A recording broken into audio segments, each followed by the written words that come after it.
is Upbeat with beatboxer, musician, speaker, and show host, Parker Kane.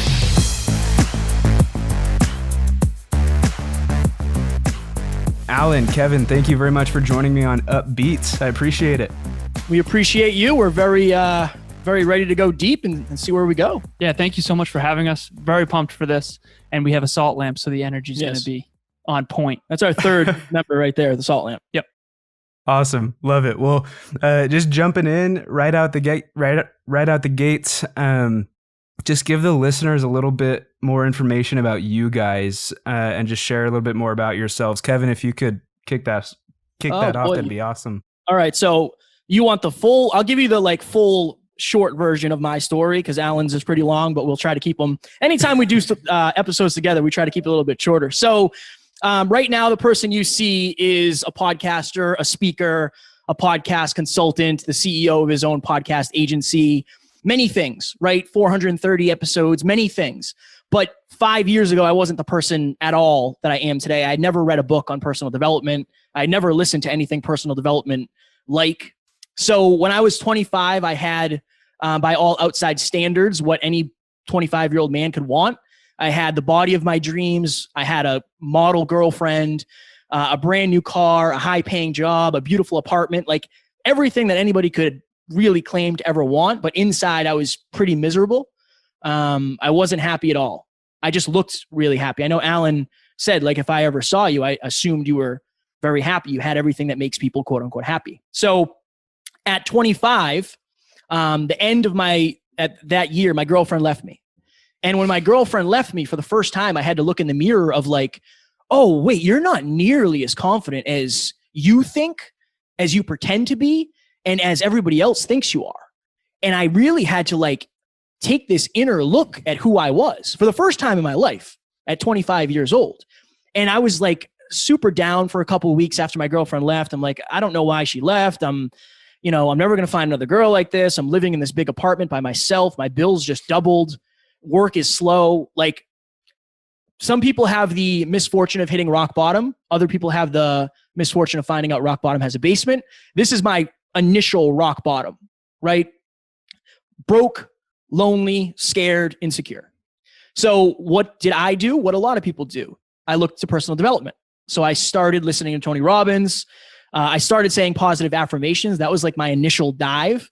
So every night before I went to bed, I would say, you're handsome, you're talented, you're worthy, you're intelligent. And this year, you're going to make the most money you have ever made in your entire life. Unfortunately, I leaned on that last one a little bit too hard. So 2016 starts off. I get a promotion to the foreman of a construction company. We travel up and down the East Coast, making state and government buildings more energy efficient. Fast forward to the end of that year. I was on the road for 10 out of the 12 months, hotel to hotel. And this is not the Ritz. This is the Red Roof Inn with cockroaches crawling under the floor, blood in the shower. We are not staying at nice places. But I'm always on the road. 5 days a week, I'm on the road, driving back 6 hours from New Jersey. That is my life, right? That is my life. But I wanted to make the money, so it didn't matter. I was willing to trade in my happiness for money because I put so much emphasis on that. So we get to the end of the year. I'm sitting at my kitchen table. I open up my final pay stub and I'm thinking, did I do it? Did I make six figures at 26 years old with no college degree faster than any of my friends who were all bragging about how they were going to be balling after college? And I did. I made that money. But in that moment, I realized that nothing changed. I did the same thing I did the year before, where I put so much emphasis on exterior things that I didn't work on myself, right? The positive affirmations stopped. The visualizations stopped. All that stopped. And it was in that moment where I realized that it doesn't matter, the car. The car doesn't matter.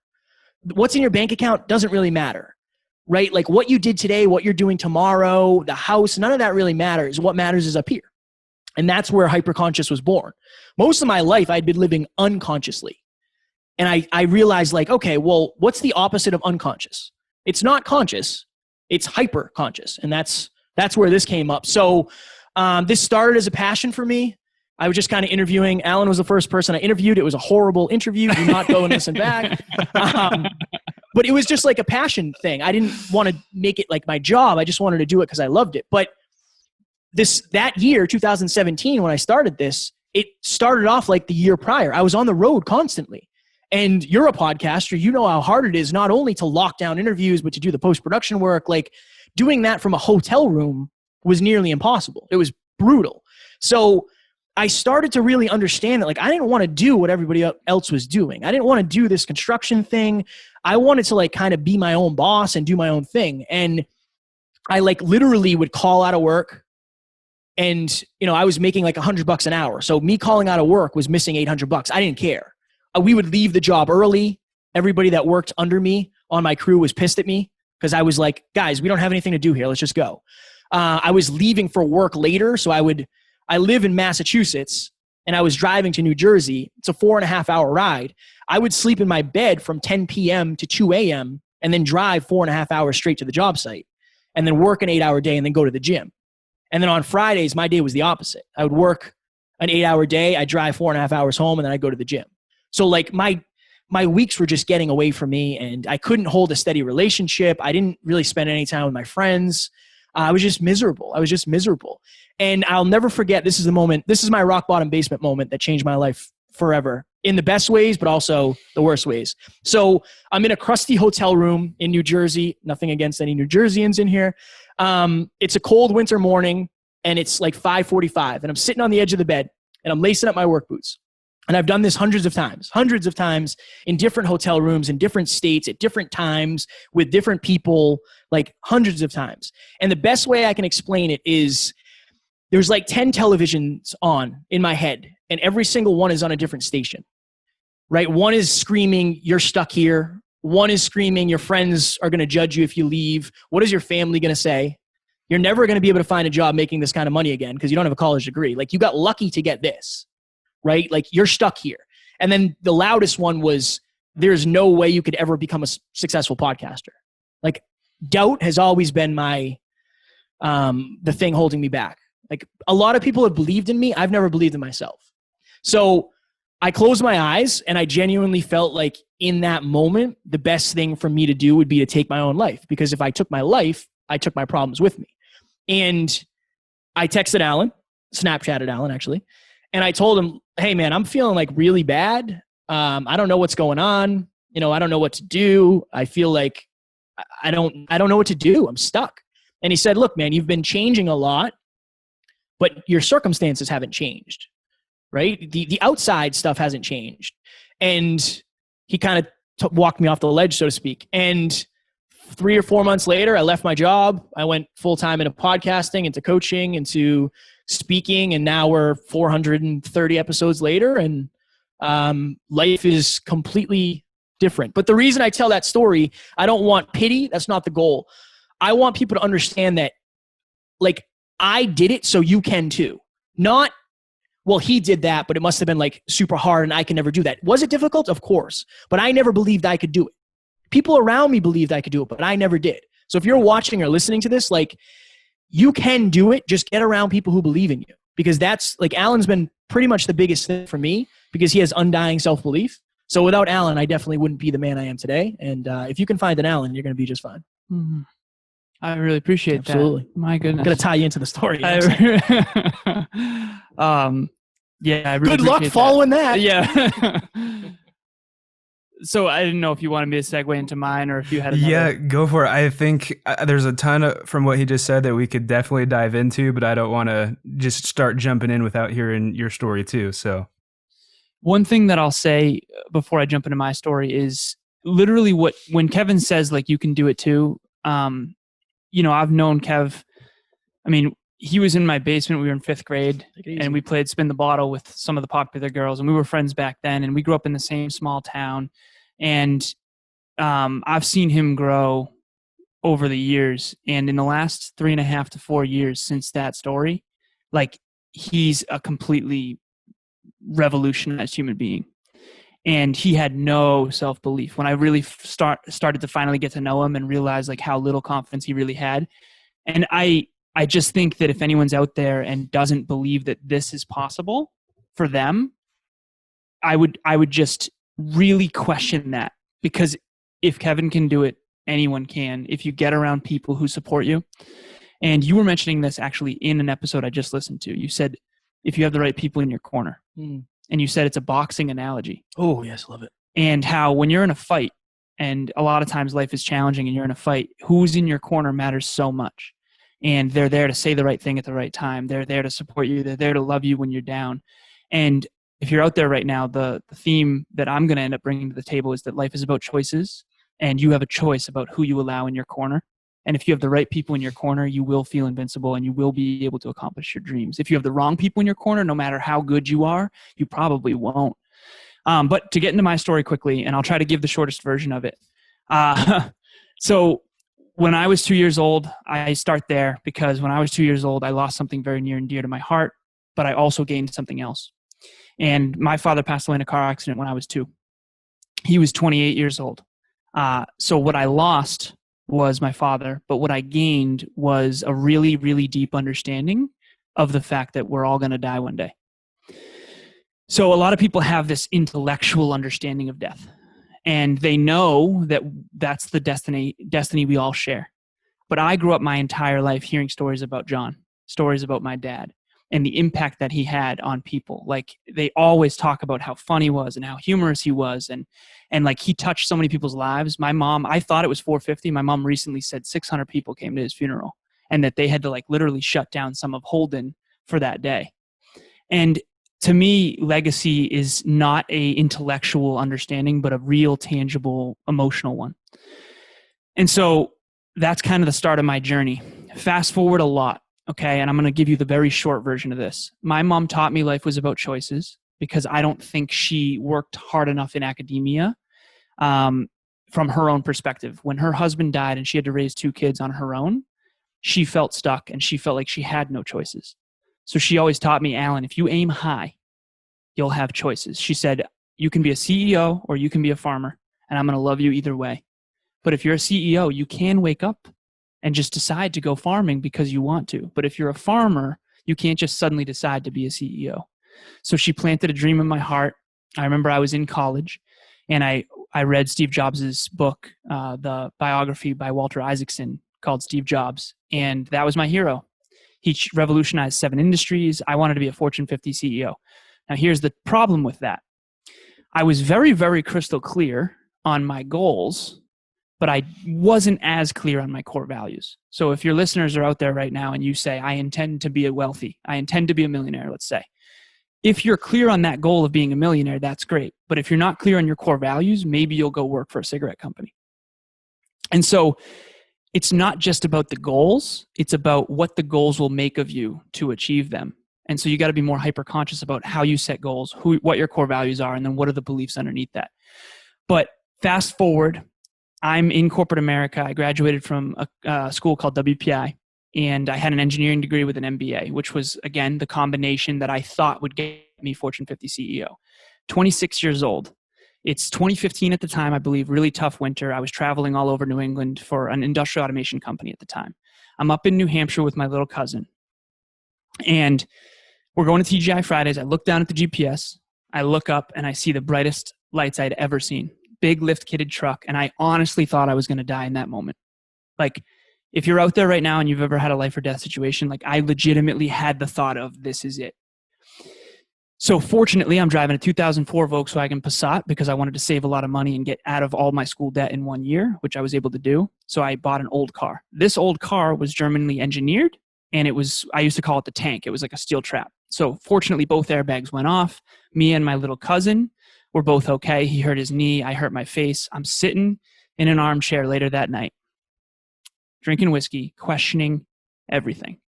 Now, reminder, my dad passed away when he was 28 in a car accident, and I've seen the pictures of that car. And we took pictures of my car in the junkyard. And so I'm sitting there like, oh my God, that really could have been it for me. And I'm questioning the way I lived. I'm questioning all my choices. Now, here's the thing. I was not a bad person. I had very pure intentions. But to be completely honest, I made bad choices. I drank too much and too often. You know, I tried to be everybody's best friend. I had all my friends from college, all my friends from high school, all my colleagues from Cognex. I was very results driven. And I think I made the mistake of, like Kevin mentioned, chasing external validation at the expense of internal fulfillment. So I now say this quote on stage, and I'm fortunate enough to say this on other shows. You cannot see the stars during the day. They are always there, but sometimes it takes the darkness to see clearly that which you simply could not within the light. When Kevin was in that dark moment, he could see something he never saw before because he was in deep, deep pain, and it was either end it or go change my life. So if you're in emotional pain, that's a guarantee, but what you do with it is a choice. You can either escape into a vice, drugs, alcohol, Netflix, bad habits, or you can develop a virtue, raise the standard. And right now, if you're out there listening, you have a spotless future. I want everyone to really think about that for a second. You have a spotless future. You can start making new choices right now, forever, no matter what's happened in the past, no matter what crap you grew up in. You have a spotless future. Life is about choices.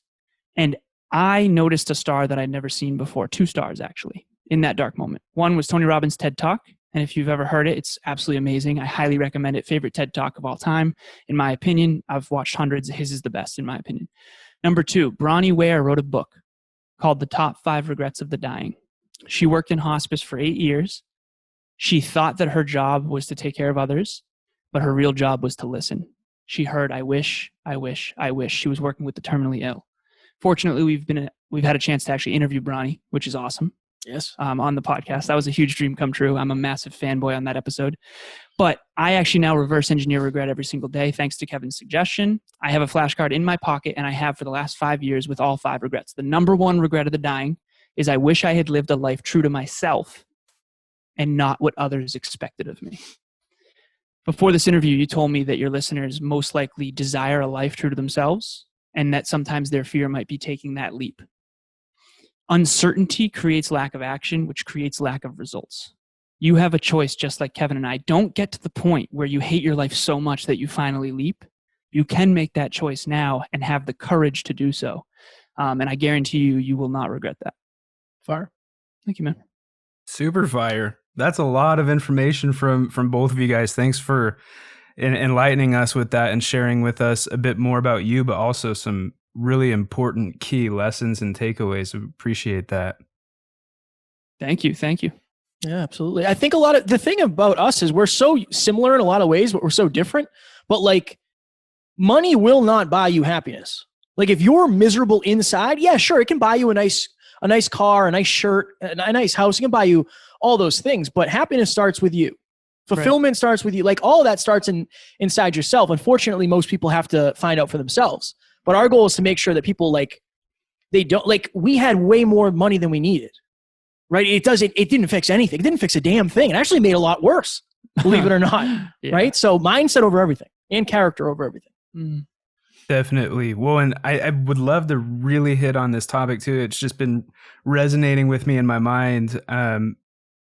First pinned in my mind through Kevin's story was just that you and people who are going to see the clips from this, they're going to see, like, you're a well-built dude, like, you're strong, you go to the gym. And I feel like we in this society right now, maybe this isn't true, maybe this is just my opinion on it, but it's hard for tough guys, essentially, for lack of better words, to be soft guys, right? And I feel like that's a big issue. And ultimately, you went to a point where you had to maybe, I guess, start looking into your softer side and looking into things that were not the gym, not the construction job, not the traveling in those dirty hotels and stuff. So, like, what kind of advice do you guys have in regard to tapping into the soft side, specifically if you're a male? I guess this is a shout out to the male listeners, like tapping into your softer sides and not really being ashamed of that. I would say, first things first, understand why you think you have to be tough. Like, so Alan and I both, like Alan said, he didn't grow up with his father. My father left when I was young. I didn't really meet my father until I was 29 years old. So I was raised by women. Alan was raised by women. So that part of it's easy. But I would say this: ask yourself, why do I feel like I have to have my guard up all the time? Where did I get that from? Was that from my father? Because my father said, hey, get up. Don't be a pansy. Put some dirt on it. Men don't cry. Like, at the end of the day, your parents probably don't know any more than you did before you started your journey. So like, they don't know what that's going to do to you. They don't understand that you're going to internalize that and carry that through your life. And you're going to be toxic in your relationships because you won't open up to your partner. So first thing is become aware of why you're that way. Second thing is understand that if the people around you don't accept that, if they say like, oh, I don't want to talk about my feelings, those probably aren't the right people in your life anyway. Really, right? Like if you can't be authentically, vulnerably you, those aren't the right people for you, I would argue. And then 3, understand this, especially if you're a man, I'll speak to the men. If you want an extraordinary relationship, the way to have an extraordinary relationship is to be vulnerable. That is what women want. You might not believe this. Most of our listeners are women. Why? Because we are vulnerable men who show that, like, look, there are guys out there who work out and who are smart and, you know, who take care of their women and who are super vulnerable. Because it really, if you want to be a well-rounded man, and I'm speaking, you know, particularly to the men, you have to be vulnerable. It's not even a negotiable of like, well, it'd be nice if I could be. You can be. You just have to understand at a deeper level why it's so important. And I would say start by questioning why you're not. Fire, man. Absolutely fire. I appreciate that. My take on that would be a little bit different, but it's going to be kind of the same idea, which is I've found that there's these 2 facets kind of life. And we've all kind of heard of the left and right hemispheres of the brain. So if you're more left-brained, you're more structured, disciplined, mathematical, rational, logical, structured. If you're more right-brained, you're more warm, loving, intuitive, honest, creative. That's the creative.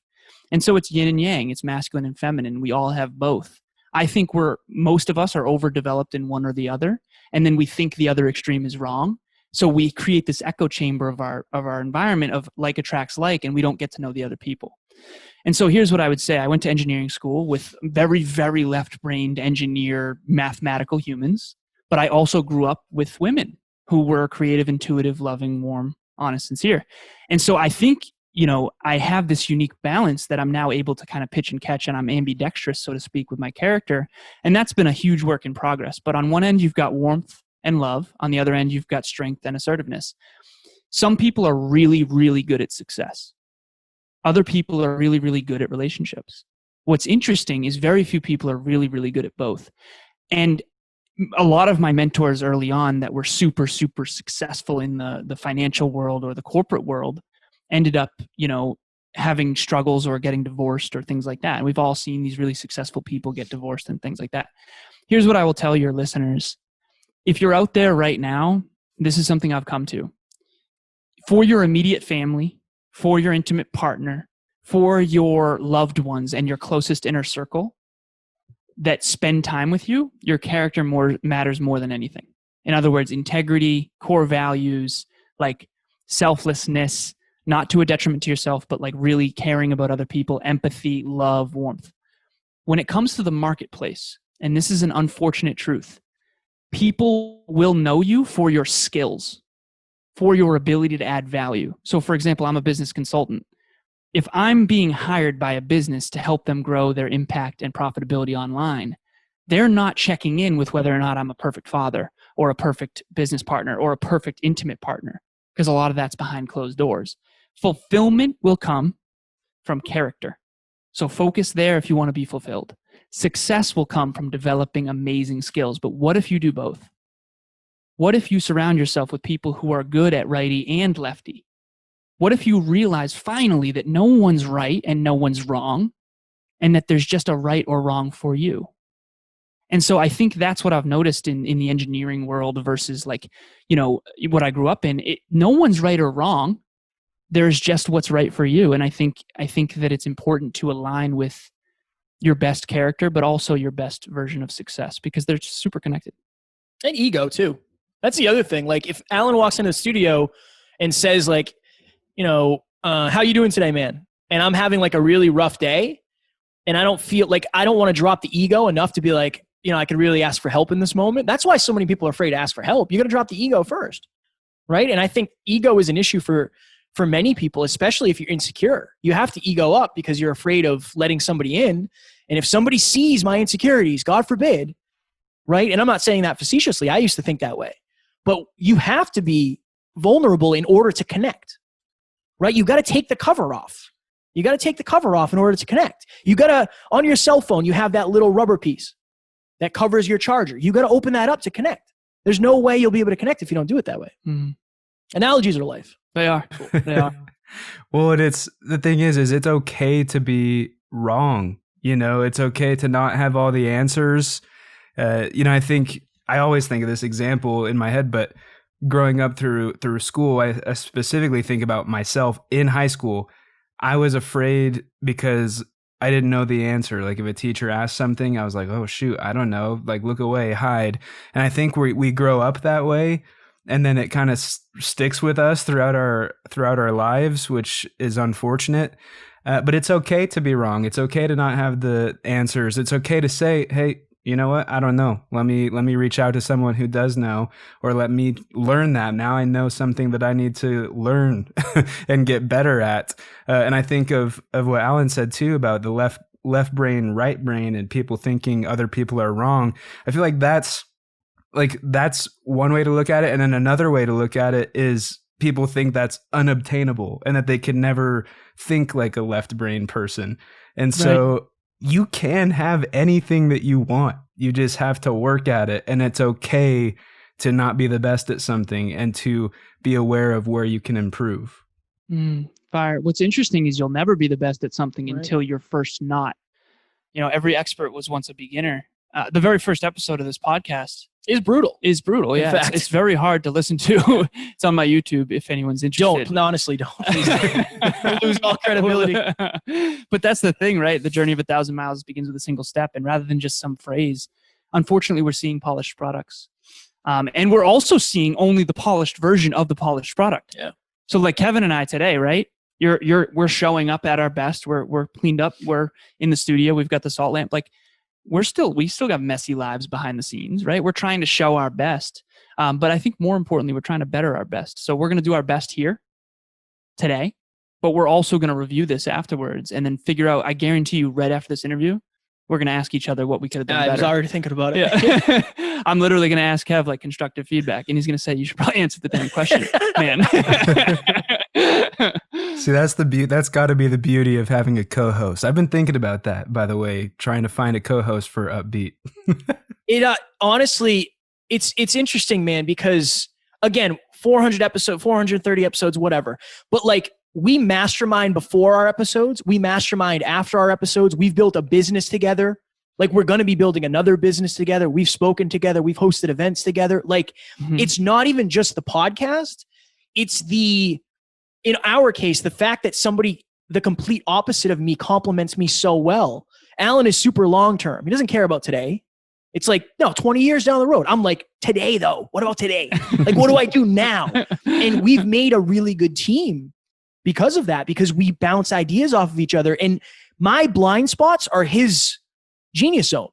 And my genius zone is probably his blind spot. So it's find a co-host, absolutely, but make sure they complement you at the highest level possible. I know I just shrunk the field, but it'll be worth it in the long term. Also, goals, core values, beliefs, and behaviors need to be in alignment. So picture having the same mission, the same goals, and similar core values. I always look at like a pyramid. Top of the pyramid is the true north, and that's the mission. And then core values is the foundation. Make sure it's someone who's aligned, but they have different core competencies. So Kevin was always very humble. He was better at being vulnerable. I think I was better at long-term strategic thinking. Yeah, for sure. And we complement each other, and we call it Drive to 5. And, the whole is greater than the sum of its parts. And I think that only when we're aligned, and because we're so aligned, like if he didn't have the goal to be the best man he can be, and I didn't also have that goal, and we both had this mission to impact as many people as we possibly can, there's no way that it would have been able to work this long term. Yeah.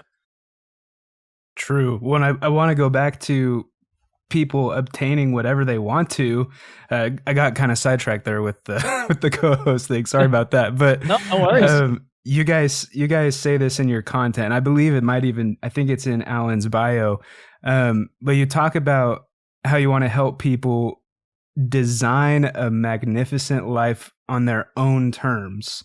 I loved that. When I read it, I was like, oh my gosh, that's awesome.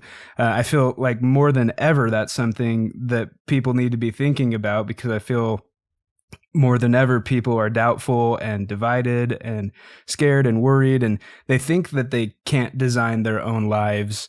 So it's hugely important. So what are some first steps? Like, what can we do to start designing our own lives on our own terms? I'll let you start. Your quote. I think the first thing would be understanding your value to the marketplace. So we said money doesn't buy happiness. It doesn't, but it does buy choices. If you don't have enough cash flow, you can't live where you want to live. You can't drive what you want to drive. A well-designed life will require 3 things, in my opinion. One is mastery of your own skills that the marketplace desperately needs. Number 2 is a way to consistently and sustainably impact a lot of people with that mastery, with those skills. And then number 3 is cash flow, money, currency. And so you get paid in proportion to these 3 things. Number 1, how good you are at what you do, how needed is what you do, and then how difficult would it be to replace you. So we were talking earlier in the studio about your podcast agency does teaser clips for all your clients. And there's actually a business out there that charges, I think, $1,200 a month or something to get, 35 of them per month? Something like that, yeah. Okay, so that's very needed in the marketplace. So if you're out there right now and you want to design a magnificent life, my shorthand answer from this moment forward is going to be this. You need to get really good at something that the world desperately needs. If I just ran a marathon in the desert and you sell water, I need you to survive. If I live on a lake, I'm sorry, I don't need you, right? We hire Eminem to rap for $100,000 in an evening with a full stadium. We don't hire him to talk about business consulting. So you have to understand what is your acorn of a skill set that you can bring to the marketplace that the world desperately needs. And once you master that and design your life around it, as long as you can work on your character and the rest of your life, you'll be much better off. I would say check in with what you actually want. So I had a mindset client a couple of years ago who's crushing it now. He just bought his 4th house during COVID, and flipped it crazy. Shout out to Devasio. But when him and I met, he's like, yeah, man, I want to be an orthodontist. And I was like, dude, that's fire. That's an awesome job. Tell me about it. Well, I want to help people. People's smiles mean so much to them. I want to give them that. Fire, man. I love it. What motivates you? Is it money? Is it this? Is it this? He's like, movement and freedom. I want to be able to kind of do what I want when I want. I said, okay, I don't want to rain on your parade here. But orthodontists, you're going to have to go to school for 6 years. And then you're going to have to probably work under somebody, in a concrete building. You can't really do that virtually. And if you want your own practice, you're going to have to grind your face off for X amount of years to get that thing up. And he's like, oh, wow, I don't know if I want to do that. I want to be able to travel. I want to be able to do certain things. That changed that changed the journey of his life. He learned in that moment that, you know what, maybe I don't want to do this. And he went all in on real estate. And now he's crushing it. So I would say and I know it's a tough thing to say, but if money didn't exist, don't pretend that you're a millionaire. Don't do that. If money wasn't a thing, what would you do when you woke up tomorrow? And then I would pair that with this quote that I live by. Your reality becomes the parts of your imagination you hold on to the longest. Everybody ended up where they ended up because they believed that's as far as they could go. The people that make it all the way just believe they can get there. So I would say all that stuff I just said. I would say that. And then I would say probably hire a coach, somebody that's going to believe in you. Because if you don't believe in yourself naturally, your imagination is not going to allow you to shoot for the stars. It's going to shoot for what you can see. It looks pretty good over there. I'll take that. So I would say that. Get a mentor, get some guidance in your life. Which, by the way, sorry to cut you off. We know, all 3 of us know David Meltzer. You guys more so than I do. Meltzer. Yeah. But when you were saying that, I was just thinking of him. He is somebody who is quote unquote made it, right? But he never shuts off. He never stops dreaming. He keeps going, and he wants to impact 1 billion people, and he's just never going to stop. And I think for a lot of people, they just think they're going to get to a destination and stop. And that's not how it should be necessarily. Right. Well, I think one thing I would say about that is I remember when I was 22, and Kevin's heard me tell this story before. I drove to LA. So from Boston to LA. And I tell people, everyone says it's about the journey. And I do agree with that. But driving from Boston to Worcester, which is an hour away, is a very different journey than driving from Boston to Los Angeles. Okay? Yes, life is about the journey, and there is no port. There is no end. There is no finish line necessarily, other than, death. But the destination, aka destiny, that you choose in advance is going to change everything you do and don't do, everything you think and don't think, everything you say and don't say, everything you believe and don't believe. Like, if you have no goals, you don't have to get rid of limiting beliefs. If you have no goals, you don't have to get better. And so I think people have this aversion. Some people do. They have an aversion to setting goals. Like, I don't really want to have to do this, this, and this. It's like, well, I think you're missing the point of a goal. A goal, we did an episode one time on the 7 reasons to set a goal. And the least important reason was actually to get the goal. The 7th least important reason was to get the goal. The fears you must face, the people you must meet, the things you must learn, the people you must help. I was on a coaching call not long ago. I said, I'm going to help you help a shitload more people, pardon my French, and make a ton more money. It's like, if you don't have a goal, you never would have even hired me. And so if you're out there right now, I would say you have a spotless future, design it in advance, and then trust that you can do it. And it's going to be challenging, but I asked my girlfriend one time, can you grow without challenge? She said, no. Immediately, no. I said, can you have challenge without pain? She said, no, immediately. And it's like, well, then why are we all avoiding pain? When the only way to grow is to have some discomfort. Life starts outside your comfort zone. Like, this has been so challenging. Brutal. The entrepreneurial journey, I'm going to ask Kevin real quick. The entrepreneurial journey of starting this business has been the hardest. The most difficult thing I've ever done in my life. Right. Ever. And it keeps getting more challenging. Yeah. We just keep getting better. When you get better, you get more fulfilled. And honestly, I think that's more of what life's about, because we're helping so many people at a level we never would have been able to if it wasn't for us setting that goal, out of the get. I do calls with podcasters, like early podcasters. And one of the things that happens so often, hey, Kev, I'm 5 episodes in. When can I start monetizing and getting sponsors? When you're good enough where people listen to you. But so many people are like looking for an out before they even get in, right? Like, if you want to be in shape because it's beach season, you probably won't be, because it takes like 5 years to get in the shape that you want to get in for beach season. Right. And it's like that with almost everything. And I think that if you stack the goals, so when we started this podcast, there was not even a talk of money, legitimately zero. Yeah. It never, if you were to say, like, what are the top 10 things about podcasting? I bet you money would be the last one. Like, genuinely, camaraderie, the ultimate level of contribution. People are listening to our show right now. So we just doubled our time, right? We're influencing and helping and influencing, helping. That's wild, yeah. Right? Like, the relationships we've built, the team that we have, how proud I am, how much I've learned, right? Like, I'm 6 in. I haven't mentioned money yet. Our relationships too. Yeah. We have beautiful girlfriends who actually just came on our last mastermind to talk about our relationship systems to our listeners. That was a dream come true. Right. I told Kev, that was actually most of the things that manifest are visions that I had at some point. Some things are even greater than I ever imagined. Like, I never imagined having a girlfriend come on to give a relationship training with Kevin's girlfriend. It was like, oh my God, this is a dream I didn't even know was possible. Like, I mean, I knew it was possible maybe, but I never even thought about it in advance. So for me, I could tear up just thinking about it. Like, the byproducts of your goals are going to be better than the goals. I won a trophy, whatever, first place men's physique.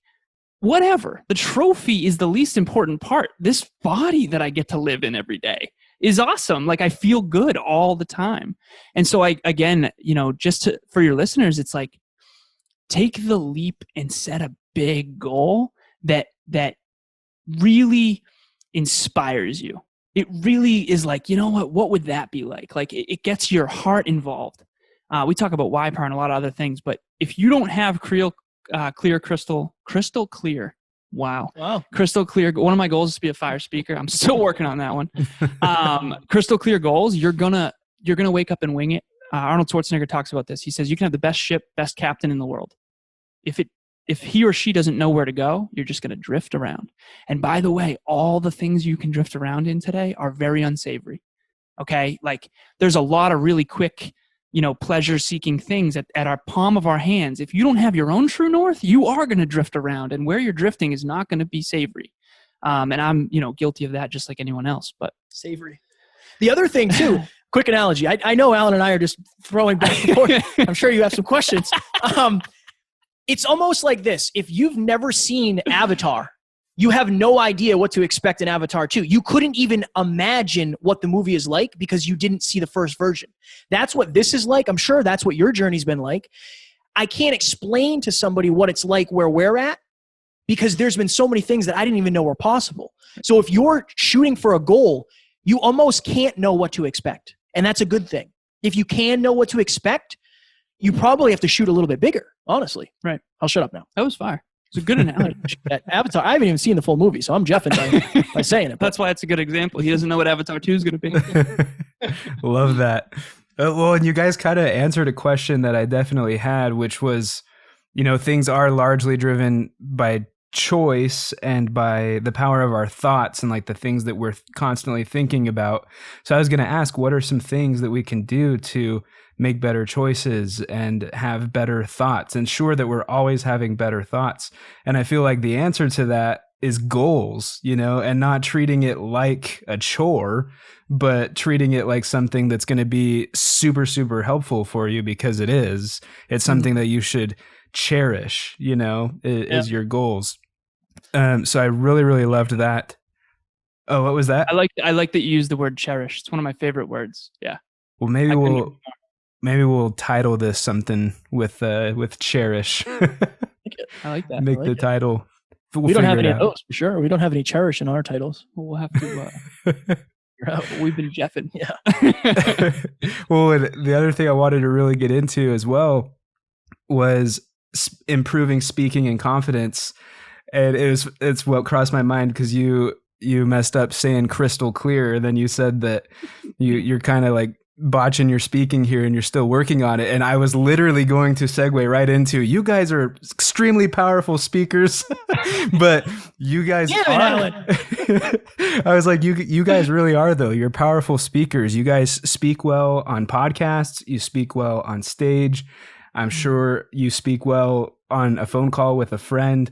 You speak well. I don't think there's an in this podcast from you guys. Like that it's a really, it's not something that's God given to you, I'm assuming, but you've worked really hard and that's clear. You can see that you've worked hard to be good at it. So what are some things people can do to not just visually show that they're confident, but to actually be confident and to actually speak well?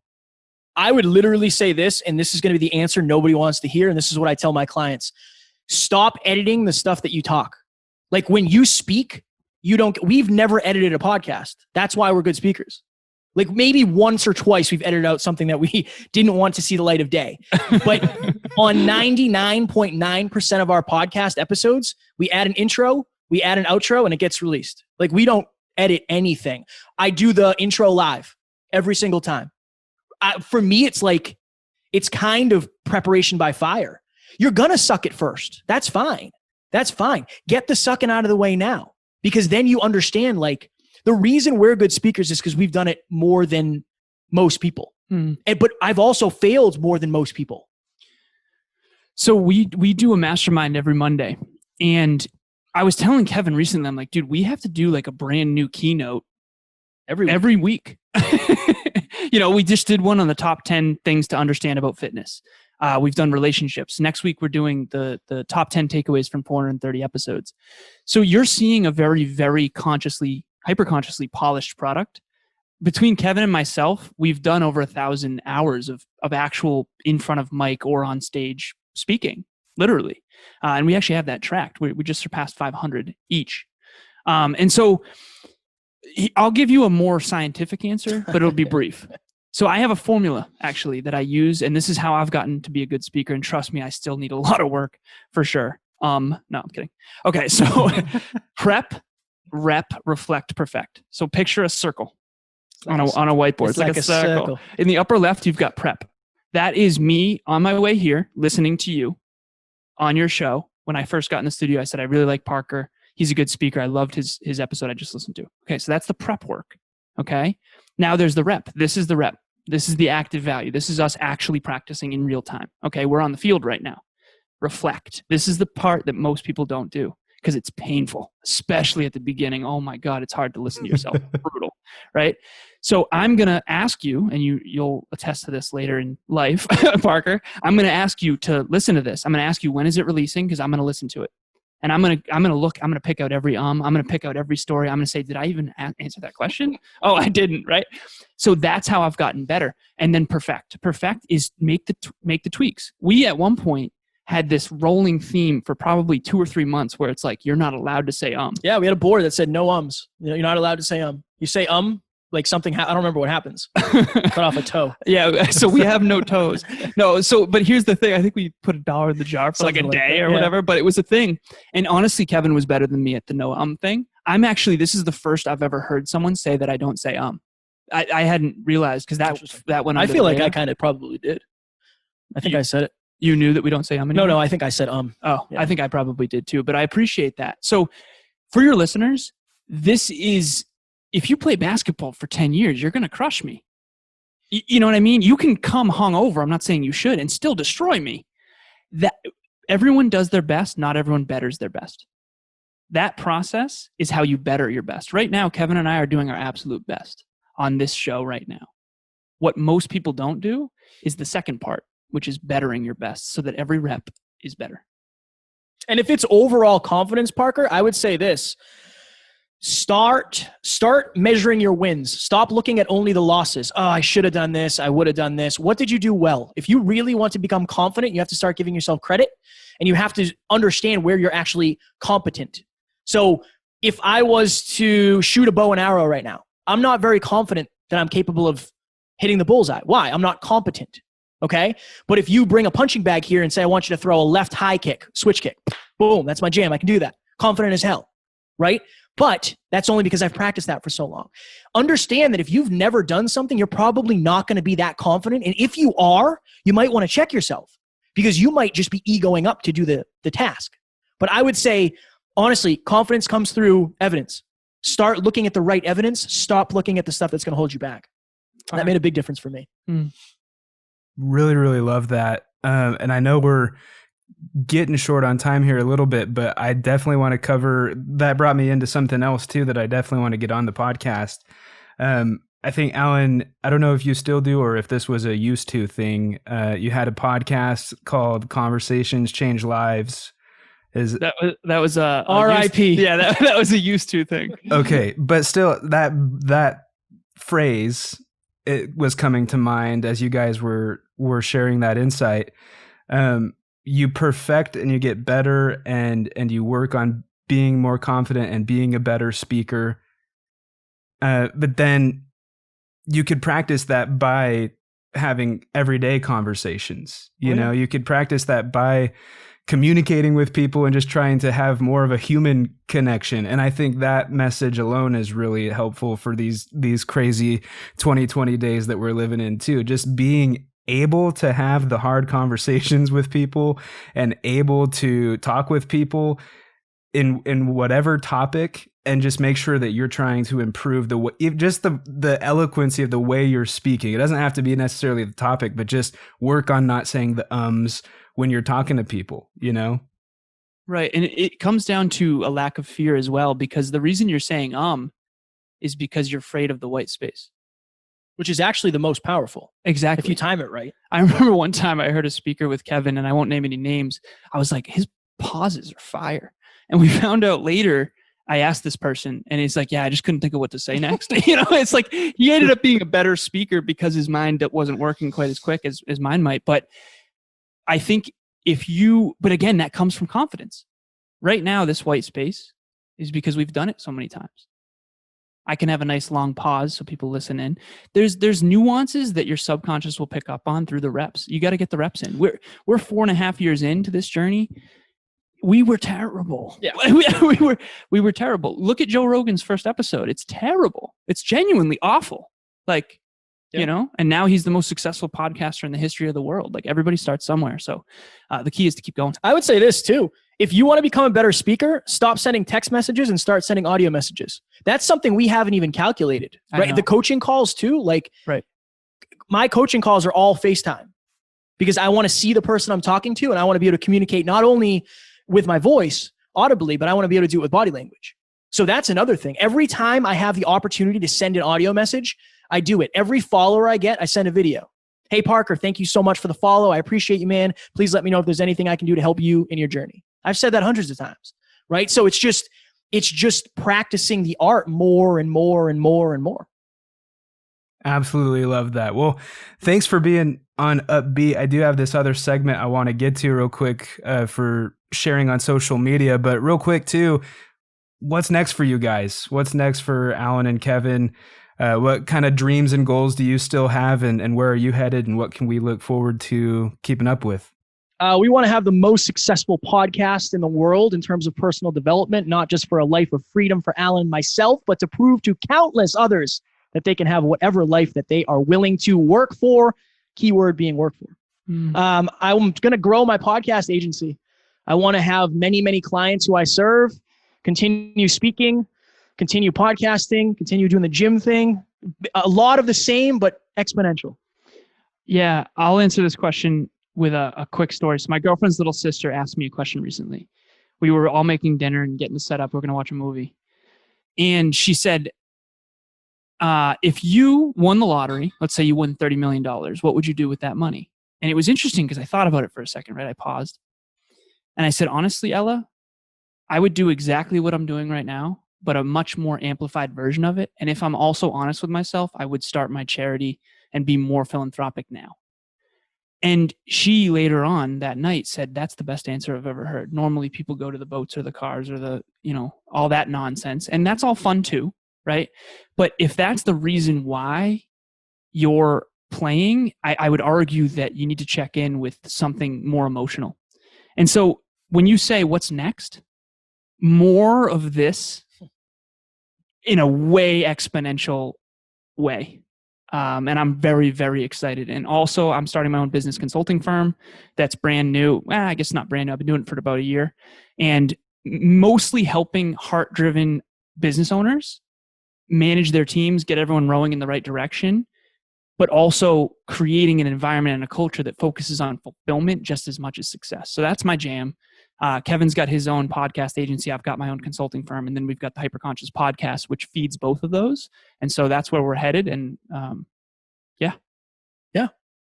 Awesome. Love it. Well, let's get into the Upbeat Seat is what I call this. It's where you just put the experts in a different seat for a little bit and just ask some fun questions and stuff like that. So, and I've never done it with two people at the same time like this. So it'll be interesting hearing both of your answers, but what makes you guys upbeat?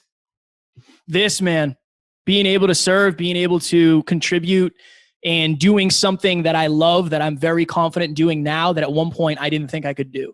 Every time I get in front of this, I'm living my dreams. I would say seeing other people succeed beyond what they thought was possible.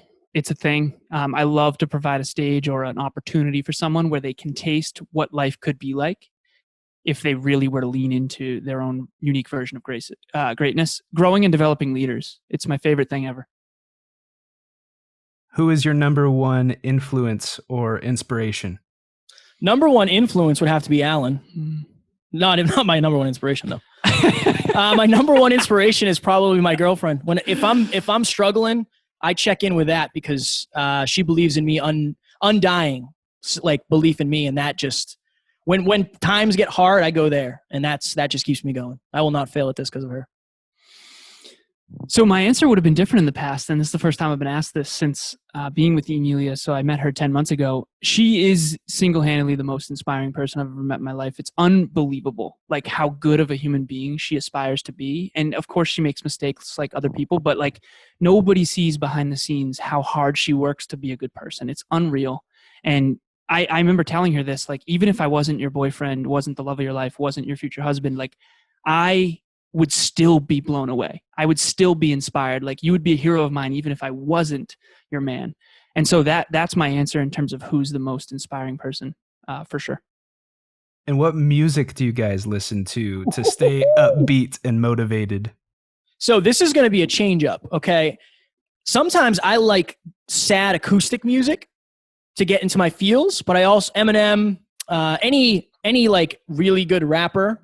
We were listening to Josie's on a vacation far away. You know that song? Coming in to talk it We were listening to over. that before. That's like our pregame. Counting Crows is our pregame. So anything, man. Anything in the moment that feels good.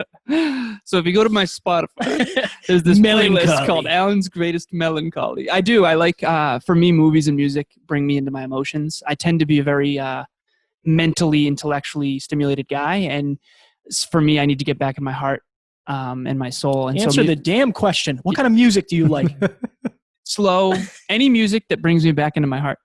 Yeah. And any movies that do that as well. Do you guys have any funny or unusual talents or party tricks or anything like that? Interesting. I used to be able to do the worm. I used to do that a lot, but it hurts after a while. Unusual party tricks. I would say I'm really good at yard games and Beirut. Like really good. Like too good. Work too hard on that. What's your favorite word? Savage. Legacy. Very interesting, different answers. That's awesome. That threw me off guard a little bit. Do you guys have any top book recommendations for people listening in? Let's see. I would say if you are somebody who struggles with confidence, Mindset by Carol Dweck is I would say that is huge. I know what Alan's going to say. Yeah. So imagine you're across the table from me and you had the audacity to say, Alan, what's one thing I can do to be the most successful version of myself? I would literally take the book, The Compound Effect by Darren Hardy, and I would just slide it across the table. And I would say, honestly, that's all you need. It's not sexy. It's not fun. It's mundane and it's boring. And that's why it didn't sell 500 million copies. But it is the principles that will bring success if you're willing to really digest it and live by it. Love that. Favorite TV shows right now? Favorite TV shows? I only watch YouTube TV. I don't even know what's on real TV. I've been watching Parks and Rec, King of Queens with Kevin James, one of my personal favorites. And then anything UFC. Saturdays, I spend 6 hours in front of the television watching UFC, and I ain't mad about it. These are interesting questions. They I would are. say Friends. I'm obsessed with it. It's not a good show if you're into personal development, because I don't think they do anything. Right. They don't work. Like they just hang out all the time. Great show. Hilarious show. If you know anybody who knows Jennifer Aniston, please shoot her our way, please. Yeah. We want to have her on. Favorite social media platform and where people can connect with you? I would say for me, the best place to connect with me is on Instagram for sure. Same. That's definitely my favorite. Instagram at Never Quit Kid, all one word. Yes. And at Lazarus88, ALAZAROS 88. Awesome. Well, thanks for being on the Upbeat Seat. I'm going to close this out by beatboxing your guys' name real quick. Yeah. You might not hear it because Zoom has been not picking that up lately, but I'll record it on this end so you'll be able to hear it later. Perfect.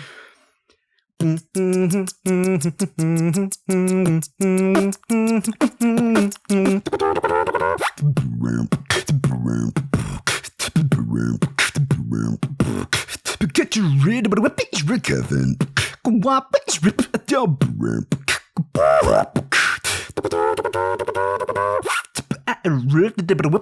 Alan. Fire! That's awesome. I feel like we got a longer one because there's two of us. Respect. That was awesome. We could hear most of it. This is Upbeat with beatboxer, musician, speaker, and show host, Parker Kane. Subscribe at parkerkane.co.